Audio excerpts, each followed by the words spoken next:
하나님께서 기쁘게 받으신 줄로 믿습니다. 우리 찬양대원들은 이제 밑에 단상으로 내려가시면 되겠습니다. 일반석으로 내려가시면 되겠습니다.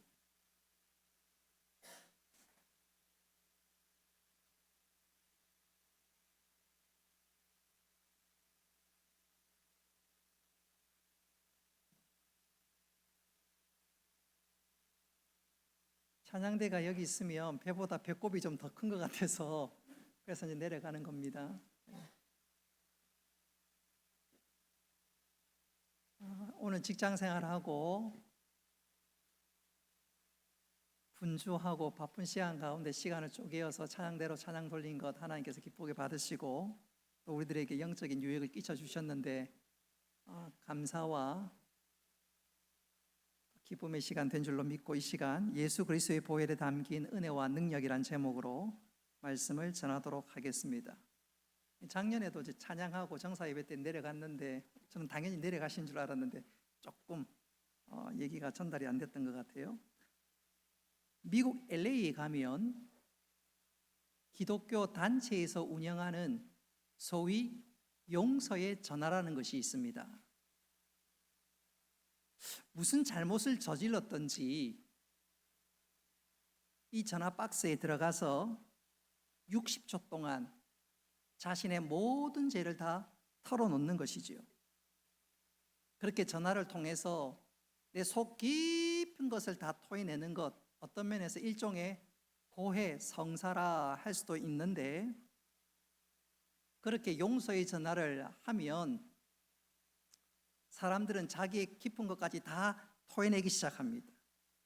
어떤 사람은 내가 지난 18년 동안 알코올 중독으로 아내와 가족을 너무너무 힘들게 했다면서 울먹이는 사람이 있습니다.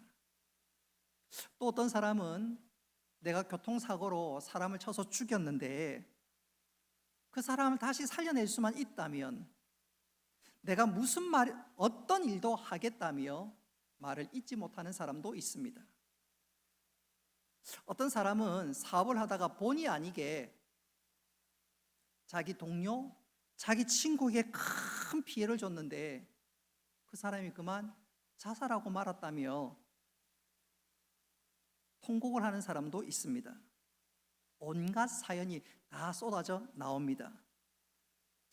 그 사연을 다 들어보면 세상에는 이런 저런 죄책감으로 고통스러워하는 사람이 참 많구나, 그 사실을 새삼 깨달을 수가 있습니다.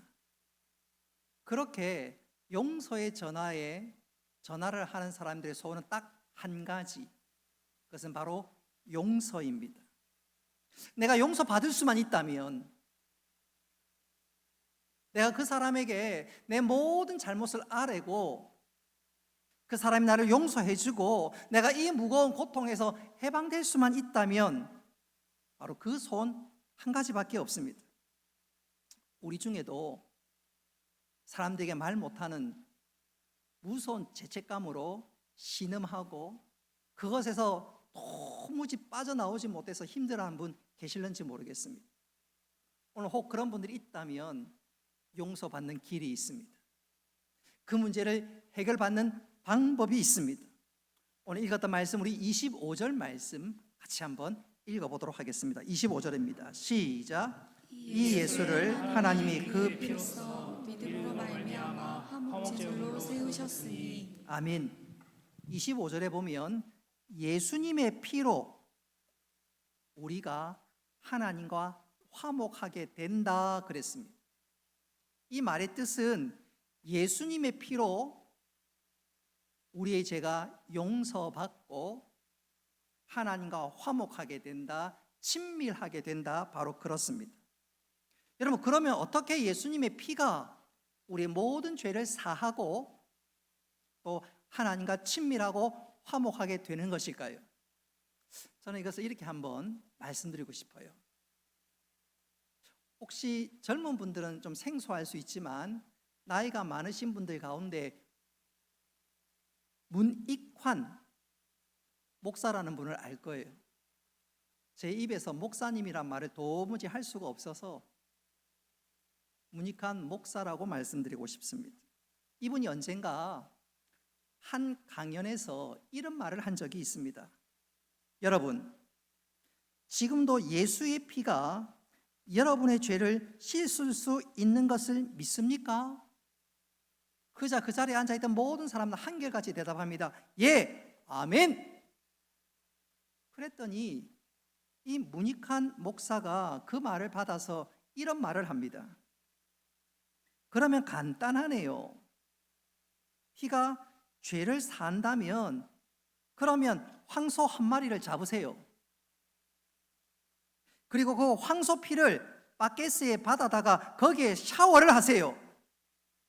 그러면 다 해결될 것이 아닙니까? 그러면서 비아냥됩니다. 피로 깨끗하게 씻음 받는 그 사건을 가르쳐서 도살신앙이라고 그는 그렇게 불렀습니다. 그리고 그것을 조롱했습니다. 아마 저는 개인적으로 그분이 구원받지 못했다고 생각합니다.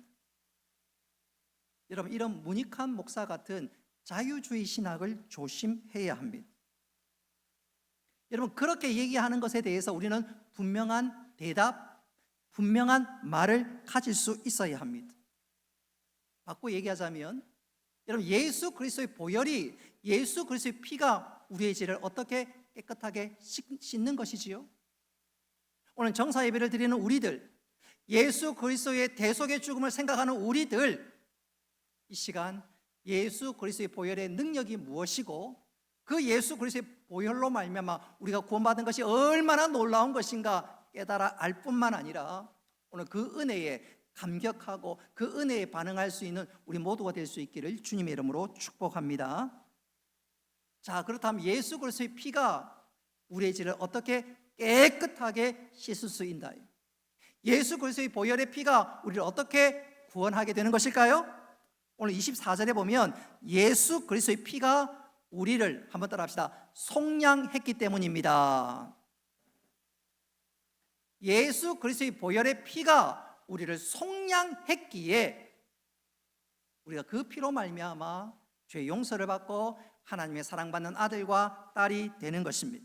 자, 우리 24절 말씀 같이 한번 읽어보도록 하겠습니다. 시작. 그리스도 예수 안에 있는 속량으로 말미암아 하나님의 은혜로 값없이 의롭다 하심을 얻은 자 되었느니라. 아멘. 교회를 오래 다니신 분도 속량이라는 단어가 조금 생소할 수도 있습니다. 또 교회 다닌 지 얼마 안 되신 분이라면 이 속량이라는 단어를 처음 들어본 분들도 아마 계실 것입니다. 이 속량이라는 단어는 어떤 노예가 그 노예로부터 해방되기 위해서 혹은 다른 사람이 그 노예를 나의 노예로 삼기 위해서 대가를 지불하는 것, 그것을 속량이라고 하는 것입니다. 그리고 이 속량에 관해서 조금 더 피부로 와 닿도록 제가 설명을 드린다면, 고대에는 노예를 삼는 방법 중에 하나는 돈으로 사는 경우도 있고 전쟁 포로를 노예로 삼는 경우들도 혹 있습니다. 그러면 주인은 노예에게 이런저런 심부름도 시키고 노동도 시키게 됩니다. 그러면 그 중에 주인이 마음에 들지 않거나 내가 노예로 살아서는 안 되지, 그런 노예들은 주인 몰래 탈출을 하게 됩니다. 그럼 주인은 가만히 있을 수 없지요. 만약 그 사람을 놓치게 되면 그것이 선례가 돼서 이 노예 저 노예 다 도망가니까 어떻게 하든지 도망간 노예는 잡아들이게 됩니다. 그렇게 잡고 나면 그 노예는 도망갔다는 노예란 뜻으로 이마에다가 표식을 합니다. 큰 상처를 내든지 인두로 이 피부를 찢게 됩니다. 경우에 따라서는 도무지 쓸모없다 싶거나 괘씸할 경우에는 노예 시장에다가 이 노예를 팔아버립니다. 그러면 노예 시장에 나왔던 사람이 저 노예를 보고 이마에 표 있는 걸 보고 저 노예는 도망갔던 노예지. 그러면 아무리 그 사람이 일 잘하는 것처럼 보이고 건강하고 그래도 가격이 뚝 떨어지게 됩니다. 경우에 따라서는 저런 노예 샀다가 또 도망가면 나만 손해지, 안 사는 경우도 있습니다. 속된 말로 이 노예값이 거의 똥값이 되는 경우들이 혹 있습니다. 그러면 주인은 굉장히 화가 나고 또 자존심도 상하고, 경우에 따라서 주인이 노예를 그 자리에서 거의 죽다시피 때리는 경우도 있고, 경우에 따라서는 노예를 죽이는 경우도 있습니다. 그러니까 한번 도망갔던 노예가 노예 시장에 팔리는 그 모습을 보러 가면 너무너무 차량합니다. 노예 입장에서는 잘못했다가 내가 죽는 것 아니냐 벌벌 떨기도 합니다. 바로 그때였습니다. 그 모습이 너무너무 불쌍해서, 또 한편으로 일도 잘할 것 같고 억울한 때문에 혹시 도망간 것 아니야? 그러면 제값을 주고 그 노예를 사는 경우도 있습니다. 그러면 그 노예 입장에서는 진짜 죽을 뻔했는데, 진짜 곧 죽는 정도가 아니라 끔찍할 뻔했는데, 가족과 생이별할 뻔했는데, 새로운 주인이 나를 사고 맞아주는 것은 놀랍고 감사한 일이 아닐 수 없지요. 또 그런 주인들은 굉장히 그 인품도 훌륭하고 용납하고 받아주니까 얼마나 감사하겠습니까? 그리고 팔릴 때 야 이제 살았다 그런 마음 들지 않겠습니까? 여러분, 영적으로 보면 우리 모두는 죄의 종이었습니다. 죄의 사슬 아래 매여 있었습니다. 그래서 우리 모두는 하나님의 심판에서 피할 수 없는 불쌍한 인생이요 존재들이었습니다. 이런 우리를 위해서 예수님이 이 땅에 오셨고 십자가에서 우리 대신해서 죽어주셨습니다. 십자가에서 자신의 생명을 대가로 지불하고 우리를 죄의 사슬에서 해방시켜 주셨습니다. 바로 이것이 오늘 성경에서 말하는 속량입니다. 그러니까 우리는 이 속량이란 단어를 들을 때 내가 구원받기 위해서 예수님께서 처절한 대가를 치르셨다, 생명의 대가를 치르셨다 생각할 때 감사와 감격하지 않을 수가 없는 것이지요. 특별히 그것의 절정이라고 할 수 있는 정사 예배를 드리는 이 순간은 그 단어, 그 말을 들을 때 내 마음 깊은 곳에 끌어넘치는 감사와 감격이 있을 수밖에 없는 것이지요. 그랬을까요? 베드로전서 2장 24절은 이렇게 말씀합니다. 우리 같이 한번 읽어보도록 하겠습니다. 시작. 이 나무에 달려 그 몸으로 우리 죄를 담당하셨으니 이는 우리로 죄에 대하여 죽고 의에 대하여 살게 하려 하심이라. 그가 채찍에 맞음으로 너희는 나음을 얻었나니. 아멘. 나무에 달려 그의 몸으로 우리의 죄를 담당하셨으니, 우리를 살리기 위해서 당신이 생명의 대가를 지불하셨습니다. 즉 예수님은 속량의 죽음으로 우리를 위해서 돌아가셨다는 말입니다. 그런데 가끔 우리 주위에 믿지 않는 사람이나 혹은 신앙생활을 제법 오래 했다는 분들도 예수님의 죽음에 대해서 가끔 오해하는 분들도 있습니다.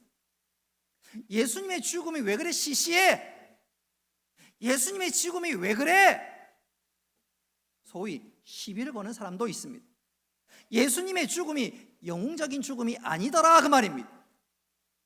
영화에 등장하는 주인공처럼, 역사의 위대한 인물처럼 예수님이 죽음 앞에서 좀 당당히 죽으며 좋으련만, 예수님은 겟세마네 동산에서 기도하시기를 이 잔을 내게서 좀 옮겨달라고. 예수님 왜 그래 시시해? 역사에 보면 영웅적인 죽음들도 있는데 예수님 왜 그렇게 죽었어? 예수님의 죽음에 대해서 오해하는 분들도 있습니다. 영웅적인 죽음답지 못하다 그 말이지요. 한 10여 년 전에 진짜로 우리 주위에 영웅적인 죽음으로 많은 사람들에게 눈물을 흘리게 만들었던 한 사람이 있습니다. 잘 아시는 대로 천안함 사건으로 유명을 달리했던 고 한준호 준이입니다. 천안함 폭침으로 많은 사람들이 죽음을 당했고, 혹시 저 물속 깊은데 혹시 살아있는 사람이 있는 것은 아닌가. 그래서 이 한주호 중이가 나는 베테랑이니까 더 많은 잠수를 해야 되고 내가 저 속에 있는 사람들을 반드시 살려야 되겠다. 주위에서 그러면 큰일 난다고 말렸지만 기어코 자신의 몸을 물속으로 던졌습니다. 차가운 물속에 본인을 집어넣었습니다. 얼마나 무리했는지는 모르겠지만 결국 무리한 수색 작업을 하다가 그만 목숨을 잃고 말았습니다. 그래서 신문이나 방송에서 그의 죽음을 영적인 죽음이라고, 살신 성인의 죽음이라고, 숭고한 죽음이라고 그렇게 칭송을 했습니다. 그런데 우리 예수님의 죽음은 영적인 죽음이 아닙니다. 한번 따라하겠습니다. 예수님의 죽음은 속량의 죽음입니다. 여러분 명심하십시오. 예수님의 죽음은 역사의 위대한 사람이나 현대사의 극적인 어떤 죽음을 죽었던 그런 사람들처럼 영적인 죽음이 아니라 속량의 죽음입니다. 우리를 위해서 대신해서 죽는 죽음이요, 또 우리를 위해서 죄인 중에 죄인의 모습으로 십자가에서 처참히 돌아가셨을 뿐만 아니라 하나님 편에서는 버림받는 죽음이셨습니다. 왜 그렇게 비참하고 끔찍한 죽음을 죽으셨는가? 바로 그의 죽음은 영적인 죽음이 아니라 예수 그리스도의 죽음은, 한번 따라 합시다, 속량의 죽음입니다. 우리를 살리기 위해서 대가를 지불하신, 당신의 생명을 던지신 속량의 죽음입니다. 이런 죽음의 모습이 잘 드러나는 대표적인 한 장면을 꼽으라면 구약의 속죄 제사라 말씀드릴 수가 있겠습니다. 구약 시대 때 이스라엘 백성들은 하나님 앞에 제사함 받기 위해서 소위 속죄 제사를 드립니다. 그때 속죄 제사는 어떻게 드리냐면 하나님 앞에 내 죄를 용서받기 위해서 짐승을 데리고 옵니다. 그리고 그 짐승을 그 사람이 잡습니다. 제사장이 잡는 것이 아닙니다. 죄를 지은 본인이 짐승을 잡습니다. 짐승의 목을 자르고, 목을 자르니까 목에서 피가 튀어져 나오지요. 그리고 아직도 숨이 헐떡헐떡거리는 심장을 보면서 온 백체를 다 찢는 소위 각을 뜨게 됩니다. 그리고 각을 뜨고 난 다음에 그 피를 번제단에 뿌리고, 그리고 그 모든 그 짐승의 모든 것들을 다 번제단에서 불로 태우게 됩니다. 그러면 그것이 하나님께서 받으시는 속죄 제사가 되는 것이지요. 여러분 한번 생각해 보십시오. 그 속죄 제사를 하나님 앞에 드리는 그 당사자는 짐승이 죽는 그 장면을 볼 때 얼마나 참혹하겠습니까? 얼마 전까지 아무것도 모르고 나를 따라왔던 양이나 소나 죽으면 혀가 나오고요, 눈이 뒤집어집니다. 뿐만 아니라 짐승을 잡고 나면 심장이 아직도 벌떡 뜁니다. 온 사지백체를 다 갈갈이 찢습니다. 피가 쏟아져 나오고요, 그 짐승을 수습해서 번제를 태울 때 그 모습은 얼마나 참혹한지, 얼마 전까지 살아왔던 그 짐승인데 내가 그 짐승을 잡는 그 순간 얼마나 끔찍하고 참혹한지. 그러니까 제사 지내는 본인은 죄가 얼마나 무섭고 심각한 것인가를 절감하게 됩니다. 절감하게 됩니다. 여러분, 우리는 성전에 가면 예배하고 찬양하고 좋을 것 같은데, 예, 물론 그렇습니다. 그러나 동시에 성전에 다가가면 피냄새가 코를 찌릅니다. 그러니까 죄가 얼마나 무섭고 처참한 것인가를 귀로 듣고 눈으로 보고 코로 맡고 정말로 처참하고 끔찍합니다. 그런데 예수님이 십자가에서 바로 그런 제물이 되셨습니다. 요한복음 1장 29절에 보면 예수님은 세상 죄를 지고 가는 하나님의 어린 양이라고 하셨습니다. 그 예수님은 십자가에서 갈갈이 찢겼습니다. 양손과 양발이 찢어졌습니다. 당신의 옆구리에서는 피가 흐릅니다. 머리에 가시 면류관을 썼고 또 피가 흘러내립니다. 짐승을 태웠던 그 똑같은 불이, 하나님의 심판의 불이 예수 그리스도를 영적으로 태우고 있는 것입니다. 십자가 위에서 말입니다. 그러니까 예수님은 십자가에서 그야말로 지옥을 경험한 것 꼭 같습니다. 하나님께서 사랑하는 아들 예수 그리스도를 외면했습니다. 여러분, 지옥이 어떤 곳인가요? 하나님 외면하신 곳 아닙니까? 사랑하는 그 아들 예수 그리스도를 우리를 구원하시기 위해서 하나님이 외면하셨습니다. 예수님의 음성에 하나님의 귀를 막으셨습니다. 예수님은 십자가에 위해서 완전히 하나님의 버림을 받으셨습니다. 사랑하는 성도 여러분, 예수님께서 십자가에서 왜 그런 고통을 당하셔야만 하셨습니까? 바로 나를 위해서 십자가에서 그 모진 고통을 다 당하시고 대가를 지불하셨고, 그 대가로 우리는 구원받게 되었습니다. 할렐루야.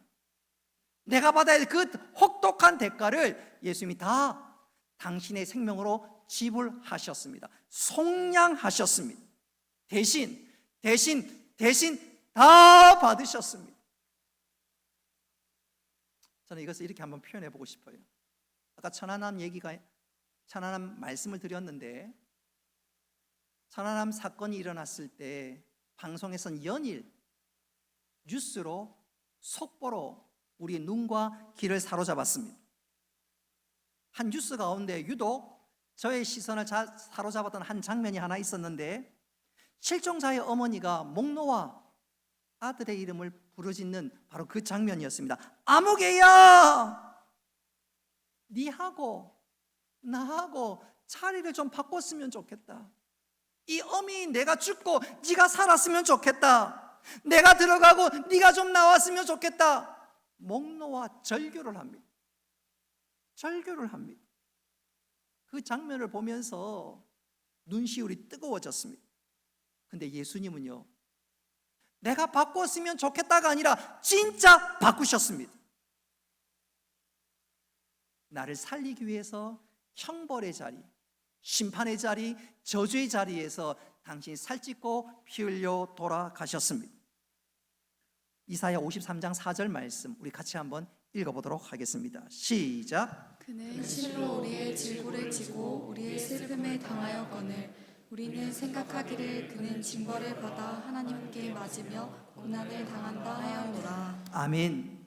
우리 이 말씀 그대로 예수님은 실로 우리의 질고를 지고 우리의 슬픔을 다 당하셨습니다. 바로 그 사건과 그 죽음으로 말미암아 우리는 구원을 받고 우리에게 생명의 길이 활짝 열린 줄 믿으시기를 바랍니다. 방금 말씀드린 그대로 예수님은 영웅적인 죽음이 아닙니다. 영화 주인공처럼 누군가를 위해서 멋지게 죽는 그런 죽음은 더더욱 아닙니다.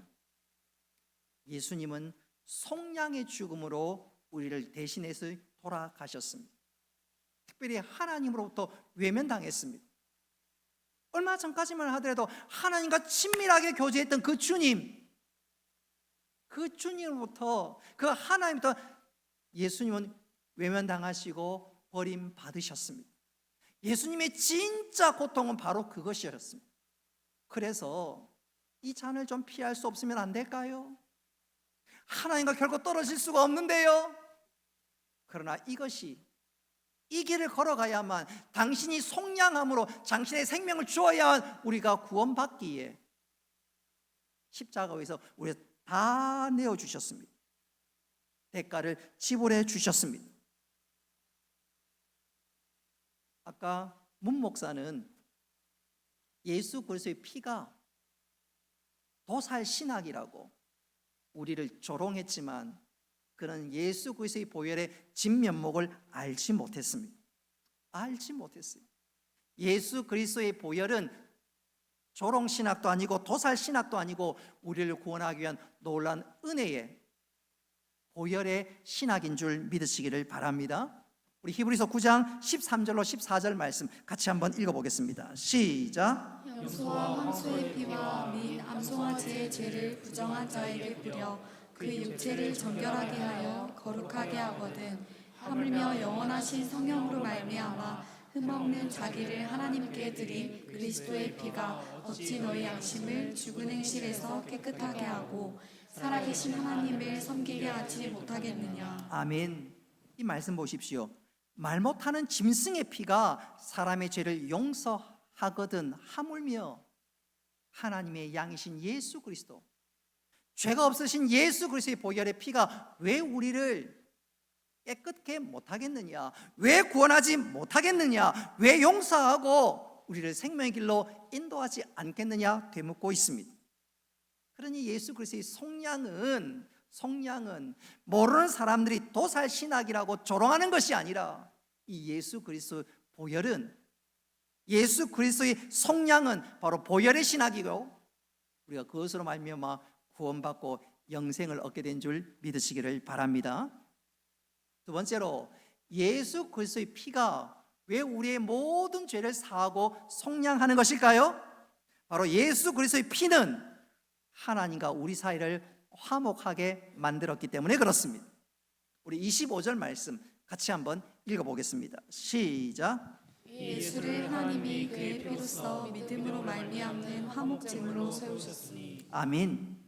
오늘 우리가 25절에서 주목해야 될 한 단어를 꼽으라면 화목제물이라는 이 말입니다. 우리는 화목제물로 읽고 있지만 성경에서 때때로 이 화목제물을 한번 따라 해보겠습니다. 속죄소라는 말로 번역하기도 합니다. 그러니까 화목제물이나 속죄소는 같은 의미를 담고 있는 단어라 해도 과언이 아닙니다. 자, 그렇다면 여러분, 속죄소가 뭘까요? 속죄소라 함은 하나님을 예배하는 성전에 본 중앙에 들어가면 큰 방이 나오고 작은 방이 나옵니다. 큰 방을 가르쳐서 성소라 그러고 작은 방을 가르쳐서 지성소라고 얘기합니다. 그 지성소 안에 언약궤가 있는데 여러분이 보는 바로 저 그림입니다. 마치 가마처럼 옛날에 우리 조선시대 때 들고 가는 가마 비슷하게 생겼는데 이 언약궤 위에 덮개를 가르쳐서, 언약궤 위에 있는 덮개를 가르쳐서 한번 따라 합시다. 속죄소. 언약궤 위에 언약궤를 덮고 있는 저 금판을 속죄소라고 얘기를 합니다. 자, 이 속죄소는 어떤 때 귀하게 쓰임을 받냐면 이스라엘 백성 가운데 대제사장이 대속죄일 날, 구약 성경은 7월 10일인데 우리 7월 10일이랑은 조금 다릅니다. 그 대속죄일 날 대제사장이 저 지성소에 들어가서 짐승의 피를 뿌리게 되는데 어디에다가? 속죄소 위에다가 피를 뿌리게 됩니다. 그러면 하나님께서는 그 피를 보고 당신의 백성, 이스라엘 백성들의 죄를 용서합니다. 그래 되면 백성들은 하나님과 화목하게 되는 것이지요. 구약은 그렇게 이 속죄소에 뿌린 피로 말미암아 화목하게 되는데 지금부터 2000년 전 예수 그리스도께서 십자가에서 당신이 흘린 그 보혈의 피로 말미암아 우리의 죄가 용서받고 하나님과 화목하게 된 줄 믿으시기를 바랍니다.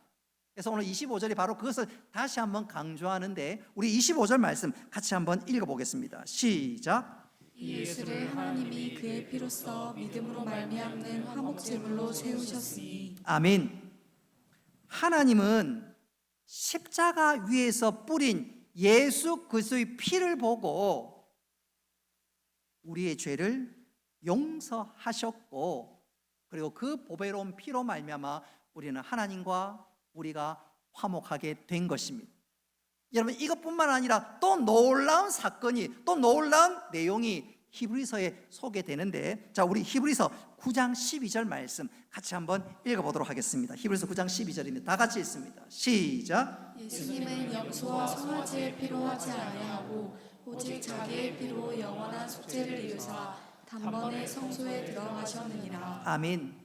여기 12절 맨 마지막에 단번에 성소에 들어가셨느니라 그랬습니다.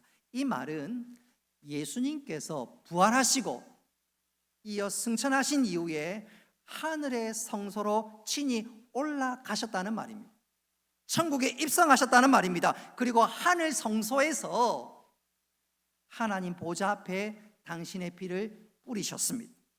그리고 그 예수 그리스도로 말미암아 우리가 하나님과 화목하게 되었고 그 보혈로 말미암아 우리에게 영원한 천국이 예비된 줄 믿으시기를 바랍니다. 제가 이런 말씀을 드리면 아마 우리 중에 이런 말씀 하시는 분 계실런지 모르겠어요. 아니 목사님 그 잘 알지요 내가요.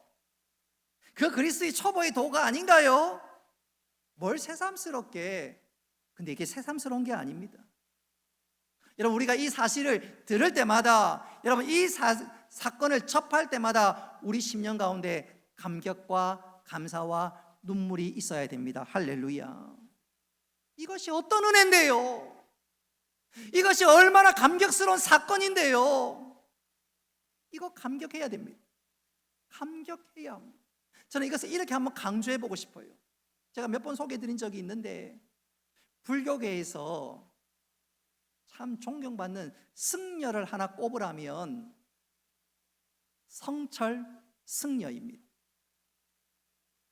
이분은 그 평생에 엄청난 고행을 한 것으로 유명한 사람입니다. 먼저 그는 8년 동안 장자불화를 했습니다. 장자불화. 이게 무슨 말이냐면, 그는 누워서 자지 않고 앉아 자면서 고행을 수행을 했다는 말입니다. 그리고 그는 10년 동안 자기가 기거하는 데다가 철조망을 치놓고 사람들을 만나지 않고 혼자서 고행한 것으로도 또 유명합니다. 뿐만 아니라 그는 무려 16년 동안 쌀가루와 솔잎가루만 먹고 살았다고 합니다. 고행도 보통 고행한 거 아니지요. 그런데 왜 고행을 했을까요? 그게 중요합니다. 그는 고행을 하면서 구원의 길을 찾았습니다. 고행을 하면서 어떻게 하는 것이 사는 길인가, 어떻게 하면 영생을 얻는가, 그 구원의 길을 찾았습니다. 그러나 그는 그렇게 고행을 하면서도 구원의 길을 찾지 못하고 결국 임종을 맞게 되었습니다. 그리고 임종하기 직전, 그가 불가에 나오기 전에, 출가하기 전에 그에겐 딸이 하나 있었는데, 그 딸도 승려가 되었고, 그 딸 이름이 불필입니다. 불필. 그 불필 승려에게 이렇게 유언을 했습니다. 한번 잘 들어보십시오. 내 죄는 산보다 높고 바다보다 깊은데 내 어찌 감당하랴. 내가 80년 동안 포교한 것이 헛것이로다. 우리에게는 구원이 없다. 죄값을 해결할 자가 없기 때문이다. 딸 피리와 54년을 단절하고 살았는데 죽을 임종시에 찾게 되었다. 내가 잘못했다. 나는 지옥에 간다. 정말 솔직한 사람이지요. 솔직한 사람이에요.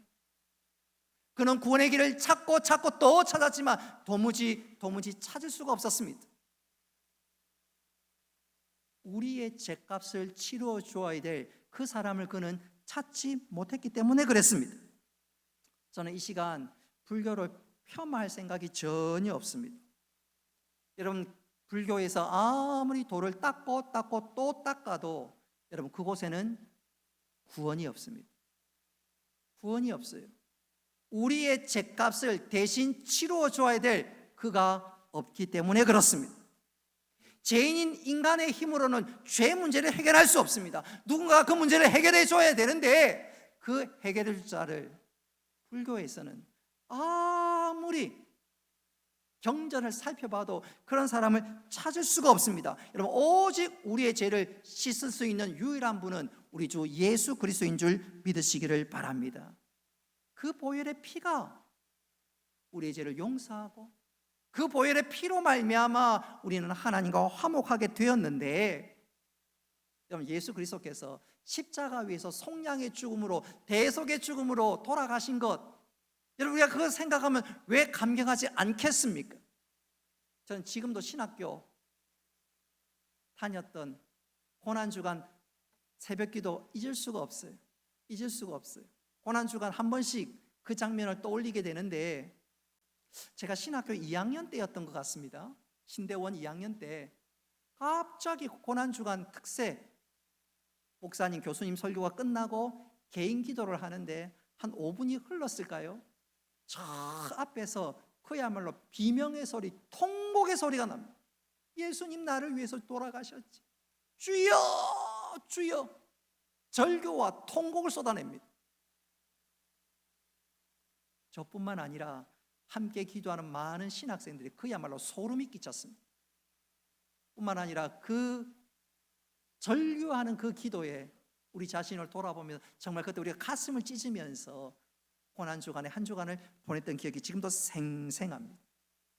사는 성도 여러분, 예수 그리스도의 수금을 단순하게 생각하면 안 됩니다. 날 위해 돌아가셨구나, 그 정도가 아니라 당신의 생명을 대가로 지불하셨고 그 대가로 말미암아 우리가 구원받게 되었습니다. 할렐루야.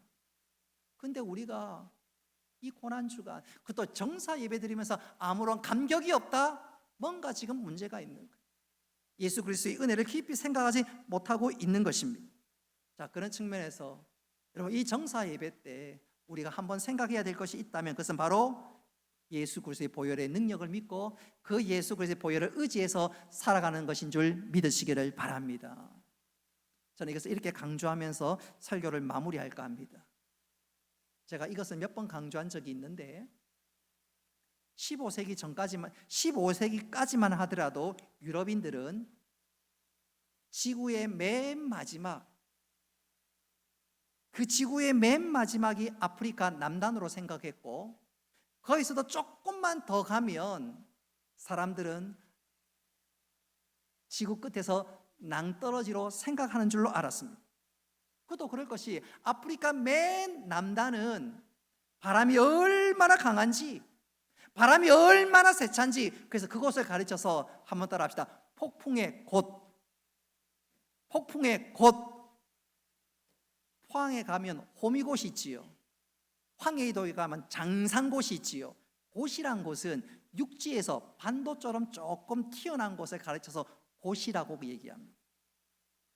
이 아프리카 맨 남단에도 그런 폭풍의 곳이 있었습니다. 그리고 그곳을 지나가면 바람도 너무너무 세고 육지 끝이라서 조금만 더 가면 낭떠러지로 우리 다 죽는다, 그렇게 생각했습니다. 근데 단 한 사람, 그와는 정 다르게 생각했던 한 사람이 있습니다. 그가 누구냐? 탐험가 바스코 다마가였습니다. 다가마였습니다. 그래서 생각이 달랐어요. 아닐 거야, 우리가 저 너머를 지나면 새로운 세계가 있지 않을까? 그는 그 생각을 가지고 항해를 했습니다. 목숨 건 항해를 했습니다. 그리고 이게 웬일입니까? 지나고 나니까 인도가 도착되는 거 아닌가요? 뿐만 아니라 인도를 비롯해서 여러 곳에서 진귀한 향료와 진귀한 물품을 가지고 유럽에 도착했습니다. 유럽 사람들이 깜짝 놀랐습니다. 아니, 저 아프리카 남단은 낭떠러지고 절벽이고 끝이 있는 줄 알았는데 그게 아니었어요. 지나가니까 새로운 세계가 펼쳐지더라. 그래서 그곳을 죽음의 곳이 아니라 이름을 바꾸기 시작했습니다. 조금만 돌아가면 새로운 세상이 있다. 그래서 그곳을 희망봉이라고 불렀습니다. 희망봉이라고 불렀습니다. 우리 김혜정 목사님이 저 동네에서 공부하고 왔잖아요. 여러분 한번 보십시오. 세상의 모든 사람은 저곳이 끝인 줄 알았습니다. 끝인 줄 알았습니다. 그래서 모든 사람들이 다 포기를 했습니다. 근데 한 사람이 그것을 통과하고 나니까 그것은 더 이상 죽음의 곳이 아니라 희망봉으로 바뀌게 되었는데, 여러분 영적으로도 이런 놀라운 일이 우리에게 일어난 줄 믿으시기를 바랍니다.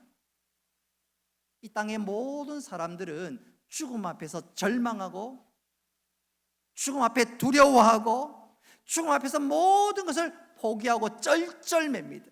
쩔쩔맵니다. 그런데 우리 주 예수 그리스도께서 죽음에서 부활하시고 사망 권세에서 승리하셨습니다. 할렐루야. 그리고 그 예수님은 승천하셔서 우리에게 영원한 천국, 우리를 위해서 처소를 예비해 주셨습니다. 그래서 우리는 이 부활절을 기뻐하고 감격스러운 절기로 지키게 됩니다. 믿는 초보일 때는, 어린 시절일 때는 성탄절이 좋아라 하겠지요. 근데 복음의 비밀을 알고 예수 그리스도의 은혜를 아는 자들은 가장 큰 절기, 감격스러운 날은 부활절이 아닐 수가 없지요. 가끔 우리 주위에서 그런 사람이 있습니다. 전도하다가 보면 주위에서 너 천국에 가봤냐 묻는 사람들이 있습니다. 예, 가봤습니다. 누가 갔습니까? 예수님이 가셨습니다. 그리고 예수님께서 우리 위해서 천국의 길을 활짝 열어주셨습니다. 어떻게 하면 천국 갈 수 있느냐 묻는 자에게 다른 거 없지요. 예수 그리스도를 믿고 예수 그리스도가 가셨던 그 길을 따라가면 죽음은 죽음이 아니라 천국에 들어가는 관문인 것을 고백하고 마지막 눈을 감을 때 미소를 짓고 우리가 임종을 맞아 천국에 들어가게 되는 줄 믿으시기를 바랍니다.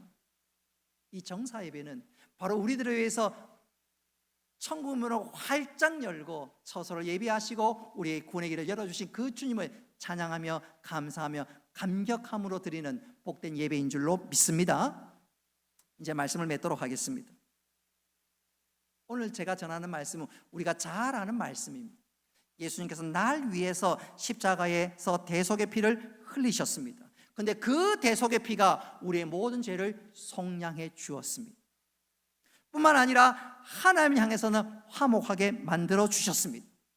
그리고 그것을 믿는 자마다 하나님의 사랑받는 자녀가 되고 우리 위해서 천국의 문을 활짝 열어주셨습니다. 이 정사 예배 때 또 한 번의 예배가 아니라 그 놀라운 은혜에 감격하면서 소망 가운데 부활절을 맞이할 뿐만 아니라 부활절날 넘치는 감격으로 찬양으로 하나님께 영광 올릴 수 있는 우리 모두가 되시기를 주님의 이름으로 축복합니다.